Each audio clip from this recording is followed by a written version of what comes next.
And you're spot on right. What you're looking at is one of the most underrated compact SUV. And today we are going to demystify facts. Are you making the right decision by buying the Vezel? Are you making the right decision by buying the 2008?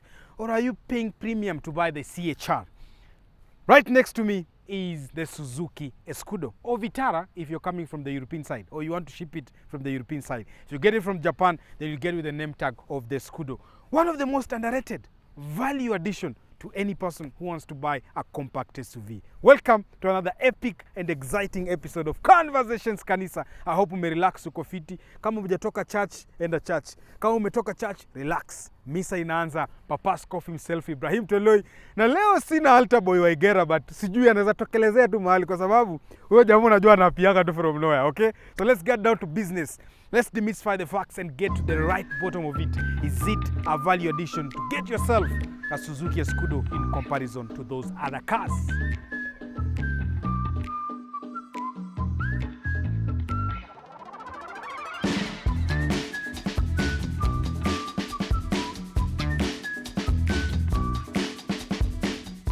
This review has been made possible by KDG Imports. If you want to buy yourself a quality car, an awesome car, a good value price, then visit them. Pale opposite Prestige. Look for this guy called Ibrako na Kitambi and he smiles a lot. And tell them that you want a very good deal and a discount, okay? Na atakupatia gari na kuwekea full tank pia. Sawa, on top of that. And if you're done with that, then let's get into business. If you haven't subscribed, this is the moment I'll ask you. Kindly, please hit the subscription button. Weka pale like, watch pale comment, because these things are the ones that we need to make sure that this video gets to as many people as possible so they can make the right decision on whether they need to buy this car or stick to the other options that they want to buy. So let's get into this review.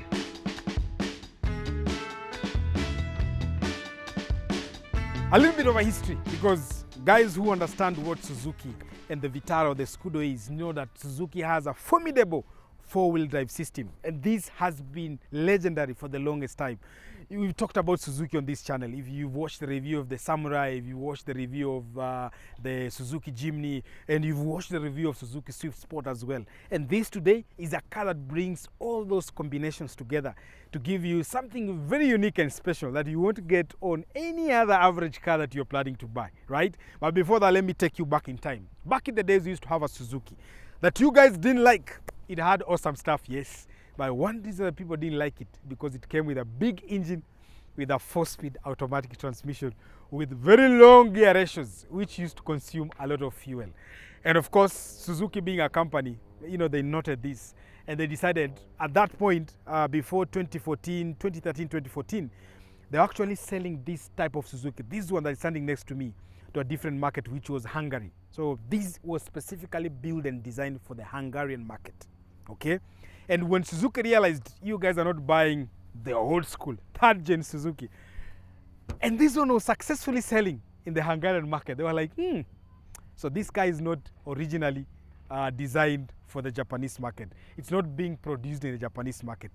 This particular car is shipped into the Japanese market from the Hungarian point of manufacture, if that makes sense. So we are only benefiting from a chain of imports. So you got in a car imported in Japan, and then we get to benefit to get this car as well on this market. So let's define. So what exactly changed on the fourth generation of the Suzuki Escudo stroke Vitara? And this one standing next to me is unique. Why is it unique? It's because it's a 2018 unit and it has undergone another facelift. But this car started all the way from 2014 to 2018, got a new facelift all the way to 2022. So what you're looking at is a facelifted version of the Hungarian spec of the Suzuki Escudo. So what distinct features makes this car unique or complements the engine that is under the hood?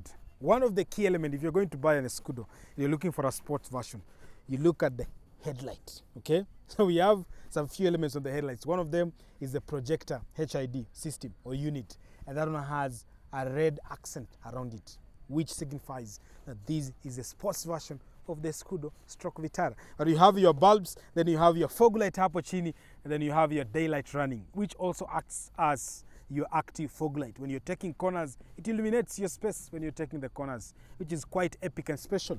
But the general design language of the Escudo stroke Vitara The design is not so unique and different from what we are used to back in the days, considering these are facelift edition, it's a sports version, so it has a bit of aggressive accents going on from the lower front bumper with this different dual toning that is going on. I don't know if it's a dual toning. I think these are 3 tones. So you have this color, you have a different shade of gray, and you have this blue. I don't know whether it's midnight blue. You tell me, what color is this? What is the name of this color? Napata, nampatia credit ya 500. So, something special or different about this grill, and which got me as a bummer. So away from this huge Suzuki emblem that produced there to remind that this is a Suzuki Escudo, this grill is not active. So active meaning air doesn't go through it, which is something I haven't seen on many cars. And of course you have these chrome appendages to just remind you there's a bit of luxury going on, and I'll show you that when we get to the interior. But the reason why this grill is not active is because the position of the radiator is quite low. So you'll see through these fins, it's quite low. Even if they made this grill active, the air circulation will not really be important, or it just go into the engine and it will create what we call a huge drag, which will affect how this car performs or drives. So the radiator is down, so they gave you this as an active grill, and because this car has a turbocharger, you have your intercooler right at the lower bottom, which again, this grill part of the grill is also open and able to allow airflow, which is awesome and beautiful. You have a front-facing camera, and you also have a rear camera as well. So that is one of the few things that you'll notice at the front. If you're looking for a sporty version, get those red accents. And they flow all the way to the side profile, because when you go to the side profile as well, there are a few accents that will make this car sporty. And one of them being the rims, or the wheels, as you guys call them. So for sport versions, you'll get these blacked out wheels, okay? With 5 spokes, 1, 2, 3, 4, 5. Those are the ones we call spokes. It is a 6-spoke wheel. Hizi ndo zinaitwanga spoke majama sawa. So these are 5 spoke. It has to be in black to denote that this is a sport variant of the Escudo or Vitara. Sawa sawa. We have disc at the front and disc at the rear as well. McPherson struts mbele na independent suspension at the rear. And yeah, and that is quite simple for handling and off-road capability. This car has to have good ground clearance. Talk about good ground clearance, ukikuja hapa chini, what you're getting here is 185 millimeters of ground clearance. Hiyo ni around 18.5 centimeters. Wale wasa wameenda shule ya msingi. And this is dope. This is the same ground clearance you get on the Vezel, the one that comes with AWD.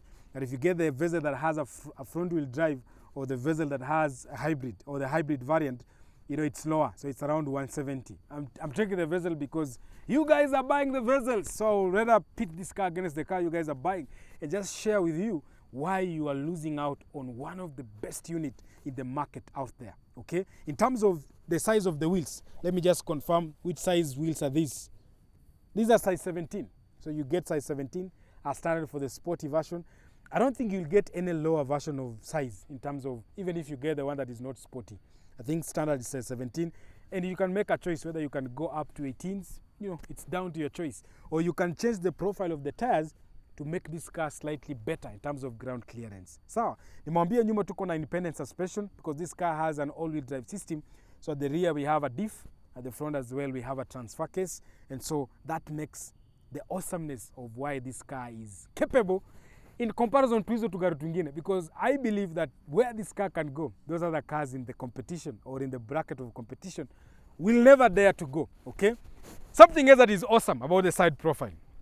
So we have another tone of color on the side mirror. Does it have a side blinker? Yes, it has a side blinker. And then we always joke around when we are doing reviews with Waigera about Range Rovers and the idea that they have this blacked out floating design on the roof. Which makes them, people of culture. Because any guy who goes after these, they get my respect. But if you look at this car, it has a slanting design just coming all the way to the rear, which makes it awesome and beautiful, right? And before I head to the rear profile of this car, just something small, eh? If you look at the rear, the rear brake system, the caliper is top mounted. Most cars, we find calipers hapa, but this one is top mounted. And the reason behind that is quite simple. Hapa nyuma kuna suspension components. Zinafanya hii gari inaweza enda off-road fiti. So Suzuki thought it wise to position this caliper in a place where it will be appropriate not to, interact or deal with the things that are there that are supposed to make this car serve its purpose, right? I don't know. That's a genius. Most people, when you're doing conversions, remember if you're doing disc, if you're doing drum to disc, and you need electric handbrake. So what people do is they get a caliper hapa na wanaongeza caliper kangine hapa juu, ka handbrake peke yake. So you have like a dual setup going on. That is unique and special. So come to the rear profile. Now something that you need to know immediately, you're coming to the rear profile of the Suzuki Escudo, the new one, the 4th gen, is the fact that now we do not have the rear mounted tail spare wheel. Okay, the rear tail mounted spare wheel. Imeenda. Hakuna. So what you get here is a repair kit. That is the only thing I don't like about the setup on this car, because we are used to a traditional Suzuki Escudo which used to go head to head with the CRV, which used to go head to head with the RAV4, and something that you'll note immediately is also this car looks smaller. So in terms of length, it has also been squeezed kidogo. So it does not compete directly with the RAV4s anymore. It doesn't compete with the CRVs anymore. Right now it competes with the CHRs and the Vezels, and those are other shenanigans, right? But the rear design is quite simple. I don't know whether to call this a spoiler, but it's something that acts or mimics a spoiler, which I can't get my name around it. I can't call it a spoiler. Well, wacha tutatuka baby spoiler, but that's what you get. You get your antenna there for your infotainment system and frequency, and then you can lock. It has access, so you can lock your car through here, but it doesn't have an electric tailgate. So you do it manually, and that reveals you to 370 liters of practical boot space, the same boot space you'll get on a Vezel. So remember, this car just competing against each other. So in terms of practical boot space, there isn't much difference that you'll get. I think the best car here in terms of boot space, and I told you, it's the same sister variant of this one, but it doesn't really qualify to be a subcompact SUV, but it has better boot space, and that is the SX4 Cross. If you haven't watched video ndo hii hapa, go watch that review, because it has the underneath of what you have on the Escudo. The only difference is what is outside the packaging, right? So that's what you get. But something unique about this boot space is it has a 2-step. So you have this thing. So if you remove this, you get extra boot space. Unaweza beba ka extra luggage hapo, eh? And if you don't want, you can slide it in. Then you have that. So most people will have this at the top position, so that you get a flat floor. So unaweza slide vitu in and out. But something else unique, pia unaweza weka mzigo na we lock hivo. So you can put some, and this one cannot come down. It has a locking system pale. Quite easy things that Kenyans will never use, but it's good to know they're there, right? So that's what you get. Nothing much. Uko na space ingine huko ya kuweka extras. You have your place here to hook up your luggage if you want to. They are here, and you can also hook there. Nothing much. And you can also fold these seats. If you fold these seats now, you get 1,100 liters of practical boot space, which is awesome. So unataka kubeba tara, unataka kubeba vitu mingi, I believe that is doable. That's all you get. But most importantly, you have the all grip badge. Now, this is where we start separating. I don't want to call them boys from girls. We start separating people who have authority and people who don't. Let's take the competition. Chukua Vezel yako weka hapo. Chukua CHR. Okay, iko na looks inakaa too weird. Weka hapo. Sawa? Chukua 2008 weka hapo. Chukua CX-3 weka hapo. None of those cars have anything closer to a capability of all grip on the Suzuki Escudo. How so? This is a formidable, and this is just not all grip. If you get all grip on a Suzuki Swift, na ito all grip. Now on this car, it's called all grip select, and I'll show you pale ndani why I mean all grip select, because you can change. It has actually drive modes, so you can change from snow, mud, and all that.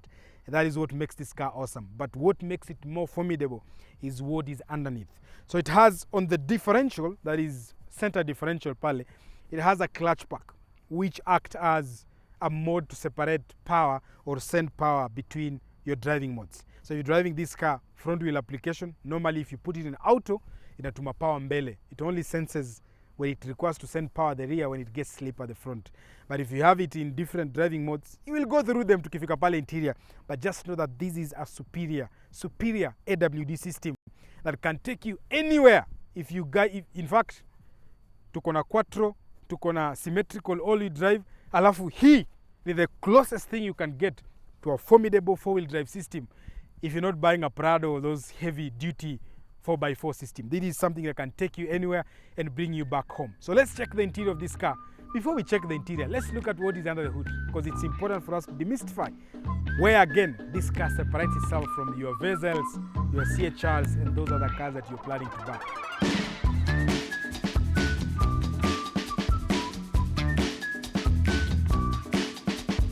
Initially, if you're planning to buy the Escudo, that is from 2013, 2014, all the way to 2018, you only get it with one engine option, unless you are in Europe and you wanted to get a diesel variant. So you'll get it with a 1600cc naturally aspirated engine. The same engine utapata kwa Suzuki Swift Sport ile ya kwanza, you remember? So back then, Suzuki were just working with very simple engines. So that's what you'll get. But from 2018, there was some good news. So what did Suzuki do? They brought in a set of new engines.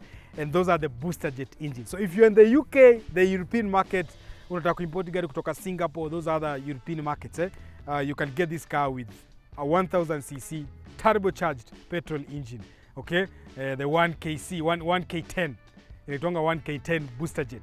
But what you have here, so you get, that one is for European market only, and you can get it with a 5-speed manual or a 6-speed auto.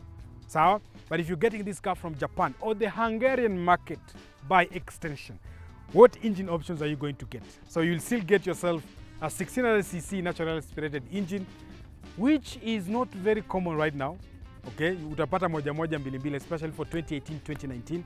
But what you'll commonly get is what is under the hood, which is the K14C, which is a 1400cc turbocharged petrol engine, giving you, wait for it, giving you 140 HP and 220 Newton meters of torque. Now, hapo najua umeniuliza, lakini bra, hiyo gari iko very powerful kweli? 140 ni kama ni kidogo sana. Now, if you take that and then put it together with the weight of this car, then you get something that is quite interesting. In other markets, people have rated this engine to give you a 0 to 100 time of 8.5 seconds. But real-time driving and what we've experienced, I'll put it at a 10, sub 10, slightly, maybe 9 point something. So, because so many factors are here to be considered if you have to nail the same exact time.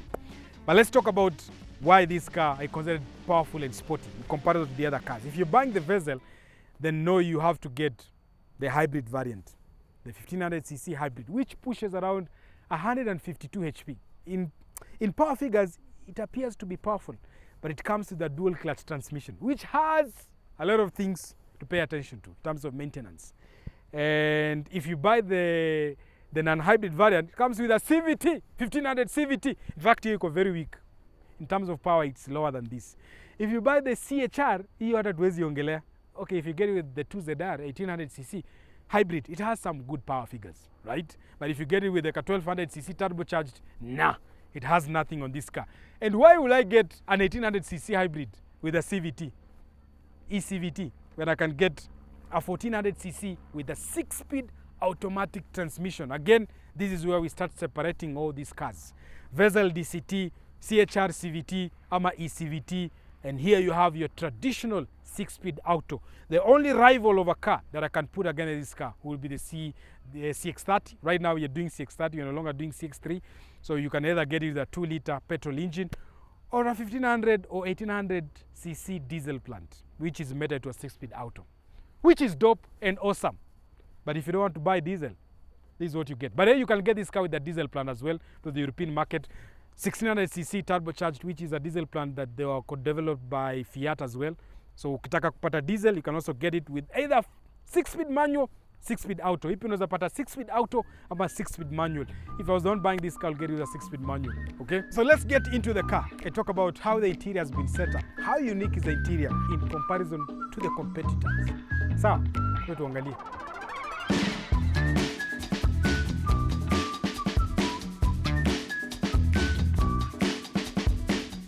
So if you're buying a subcompact SUV, something that you need to deal with is space, okay? And that is something that you get across the board.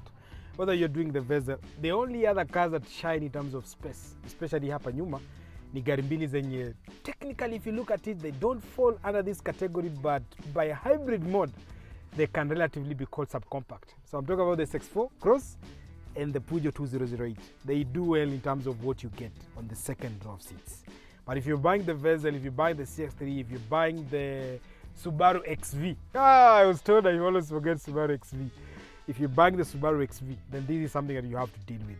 which I must confess, the Subaru XV you'll get slightly better. Slightly. You might not notice, but slightly better. But let's talk about what you get here. So this seat is the farthest. So you get a guy here who's been sitting here like 6'2". So that is the height. It's the farthest point. I think it can't go further than this. This is what you get, and this is what you get. I'm 6'2", by the way, just to remind you. So yeah, so let's talk about what you get as options.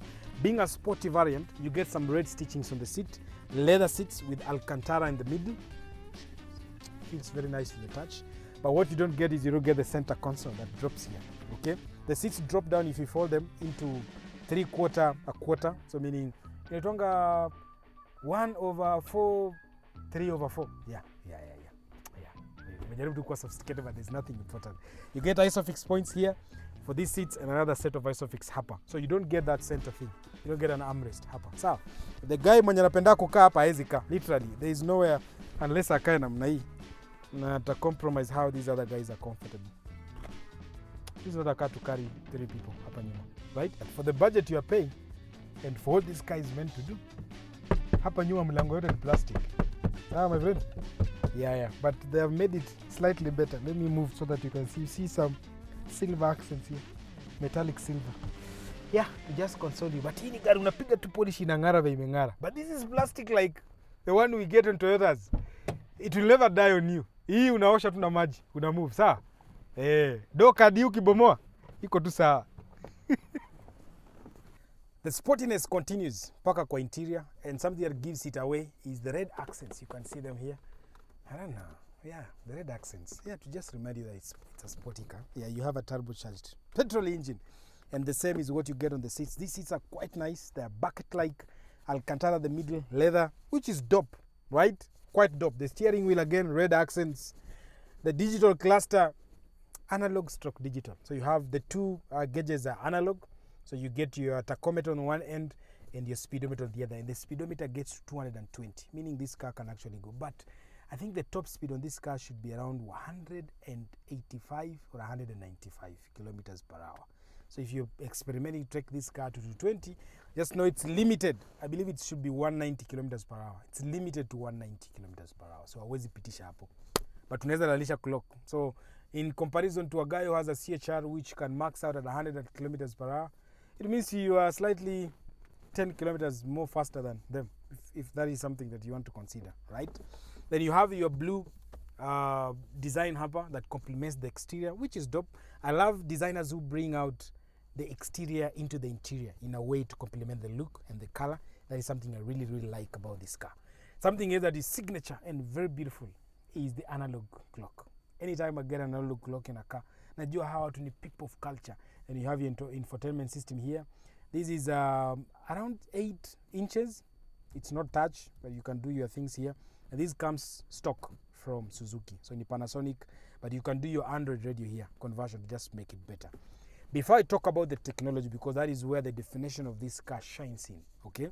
And from 2018, part of the facelift package was what Suzuki calls Suzuki Safety Package, okay? Which is an essential package of safety features that I'll talk about later on.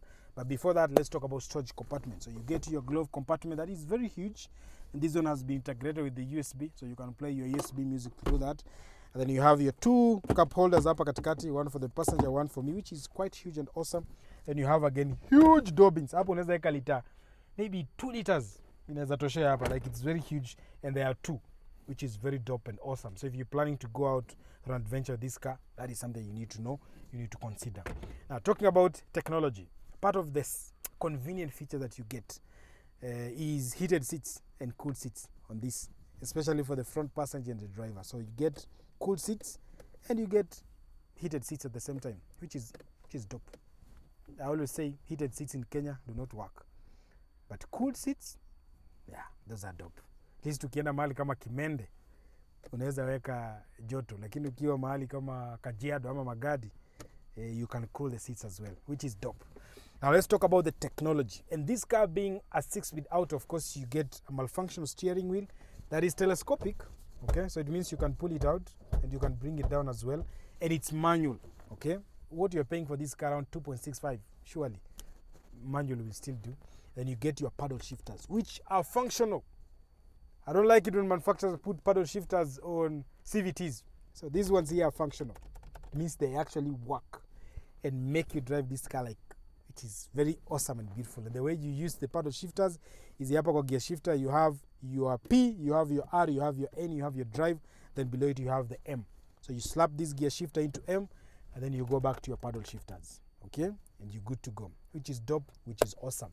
At the center of the digital, the instrument cluster, you have a digital space that gives you a lot of data, like fuel economy, all those warnings. If you're driving this car on the road, those warnings you're going to talk about is what you'll get displayed there. But what exactly makes this car unique and different? As I told you earlier, it's what we have here. So this is the all grip select, and this is your terrain response system, to say the least.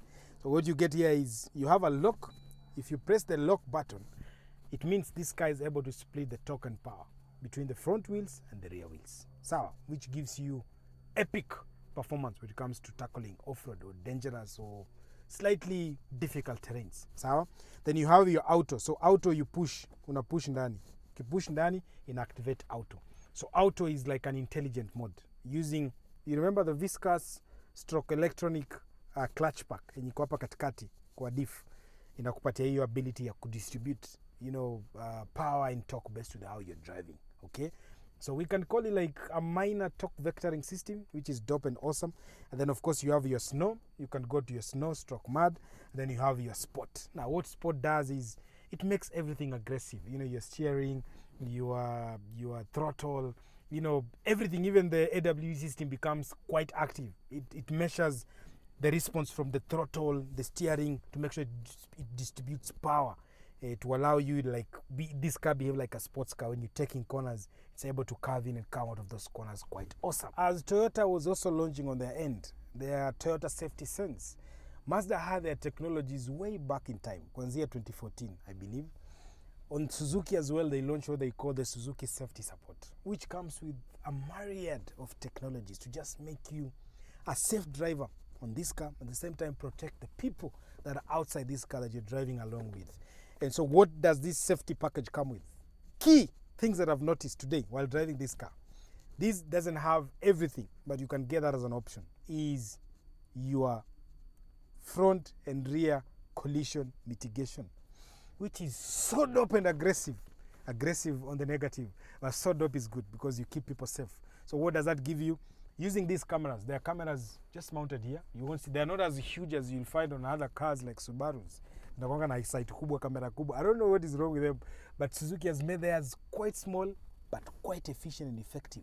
So it monitors the pedestrians pale mbele as you're driving the car.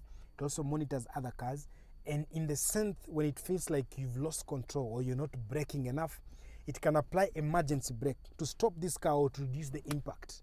Number two, it will warn you using the digital instrument cluster, the center of this instrument cluster, to again warn you in case you've lost concentration, to stay alert.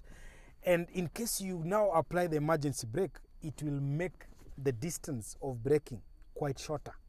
Meaning itakuwa imesha apply brake in advance for you. So by the time unaenda kukanyaga brake, the efficiency of the braking is superb and top notch. So you get to stop within a shorter period or a shorter distance, which is what you need in an emergency. But if you get best with the trim that you buy, you can get things like, and you can turn them on and off, and it has this thing that they call fire near, where is the sensitivity of the sensors. So it means you can brake earlier or you can brake within a shorter distance, or it can give you a warning earlier or within a shorter distance. So it's more like how the sensors work. Okay, then you can turn them on and off just like eyesight. Yeah, XV unaweza itania on and off. Then you have your hill descent, you have your auto start stop technology, then you have your traction control and fog lights on this side, which are things you can turn on and off. Let's get the other options that you can get. Based on the trim you're buying, you can get things like lane departure warning, lane departure assist, lane keeping assist, not lane departure assist, and rear cross traffic alert. So if you're coming backwards, unakuja reverse, na kuna mtu anakupita nyuma, either gari ama mtoto, the car is able to warn you to stop. And if you don't stop, it can brake for you. So those are part of the Suzuki safety support. So basing down to the trim you're going for, those are things you need to watch out. So on this one, we don't have rear cross traffic alert, We don't have lane assist. We don't have lane warning. It even has what we call lane weaving. So ile design, you're driving your car and you're either on your phone and you're playing around the lane. You know, it warns you, tells you, yo bro, stay on your lane. Why are you passing by the interview? Sawa mtu wangu. So, to camouflage all this and finish the interior setup of this car, pale nyuma we had a lot of plastics on the door bins. On this one, at least you still have the plastics, but you have a bit of Alcantara that just complements the seats here. So when you put your hand like this, at least you have something soft to remind you that you paid 2.65 million commission. Let's drive this car and confirm whether it drives better than the competition. So how does it feel to drive the Escudo or Vitara, if you have to call it that way? It's pretty a solid car. I think I've driven the Suzuki Swift Sport, and I can tell you, because this car has the same engine, there's a lot of similarities in terms of how this car accelerates and just picks on. But it's a very nice, planted on the ground quite well. I'm actually surprised how amazing this car is. The suspension feel is quite balanced. Come on, those are the emergency braking systems. I will tell you for free. They are very, very aggressive. Very aggressive. That is something I didn't expect. I'm used to having the Subaru Eyesight being quite aggressive. These are quite aggressive and very loud.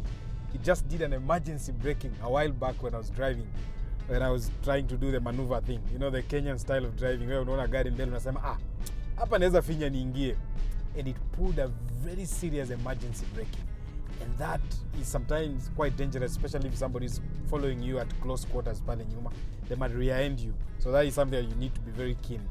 It's a safety feature. I like it for what it does. It means you can't gonga mtu mbele, you know, or just rear-end another car at the front.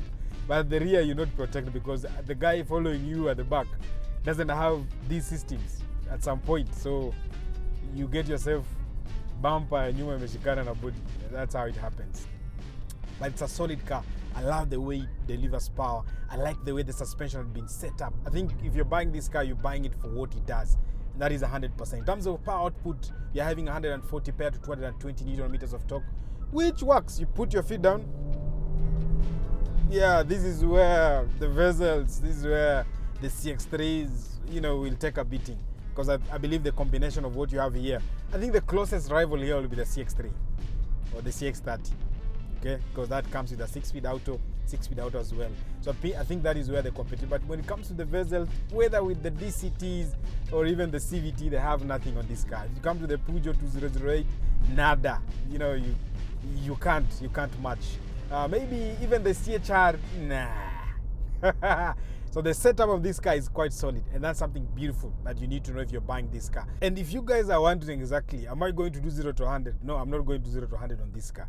But let me just bring you up to speed. This is a 10.2 seconds car. Okay, it's not a sports car. It's not a car you're racing. Okay, it's a family stroke adventure type of car. Actually, this is an adventure car. Take it home. This is an adventure car. This is a car you buy for family hauling. If you want to go off-road, this car has a capable all-wheel drive stroke 4-wheel drive system that can take you anywhere. So ini gari ya, you know, if you're not a guy into adventure or a lady into adventure, but you need a car that can also soften up and just work as your daily without compromising the comfort, the fuel economy, and all that, then this is the car for you. Reliability top-notch. The underneath of this car is top-notch. It handles quite well for size of this car, and it's a solid car. I think this is an Escudo that has been redefined. Consider the previous one, the gen that came before this, ilikuwa iko na 4-speed auto with a huge engine, and it felt like accelerating to 100 was like a long chase. It would just hold one gear and itaenda ooh, and it had very long gear ratios. But the 6 gears on these are awesome. It gives you very good fuel economy. Talk about fuel economy, you're averaging here 15-16 kilometers on a liter, which is quite dope. Considering you have a K14C, which is turbocharged, 1400cc turbocharged. That's dope. It means you have epic fuel economy, na pia ukitaka kunyama watu kwa barabara unaweza wanyama. Okay? So let's talk about value for money. Does this car provide a value proposition? Have I told you guys about visibility? Unaona kila wakati naangalia the side. This car has a proper visibility. Like, there is no blind spot. The side mirrors are huge. I can see people from Timbuktu coming all the way rear behind me. So it's a well put together car. Like, I don't feel I'm obstructed in any way or the other. But let's talk about value for money. Let's discuss where the value for money is, because this, I believe, is one car that most of you have not paid attention to. Maybe you got carried away with the previous generation and then you lost track of how awesome and beautiful this car is. So today, let's break it down. Let's go and talk about value for money. Camera money, that's why you are recording.